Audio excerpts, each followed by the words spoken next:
going to fulfill it. నీ హృదయంలో ఉన్న చెడ్డ ఆశలు కోరికలైనా మంచివైనా సరే సమస్తాన్ని కూడా దేవుడు నెరవేరుస్తాడని దాని అర్థం కాదు.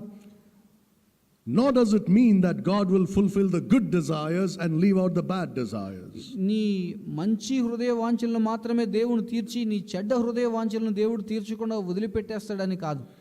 He says, I will give thee the desires of thine heart. దేవుడు చెప్తూ ఉన్నాడు, నీ హృదయ ఆశలన్నిటినీ వాంఛలన్నిటిని నేను తీరుస్తాను అని. That means he's going to give you the right desires for you to desire in the first place. అంటే దాని అర్థం ఏమిటంటే నువ్వు ప్రభువును ప్రేమిస్తుండగానే సరైనటువంటి ఆశలు కోరికలు నీ హృదయంలో నీవు కలిగి ఉండే విధంగా ఆయన నిన్ను సిద్ధపరుస్తున్నాడు అని. That means he's going to so transform your heart that your desires would be what he desires for you. దాని అర్థం ఏమిటంటే నీ హృదయాన్ని దేవుడు మార్చివేస్తూ ఉన్నాడు. ఏ విధంగా అంటే దేవుని హృదయంలో ఉన్నటువంటి ఆశలు కోరికలు ఏ విధంగా ఉన్నావో అవే విధమైనటువంటి ఆశలు కోరికలు నీ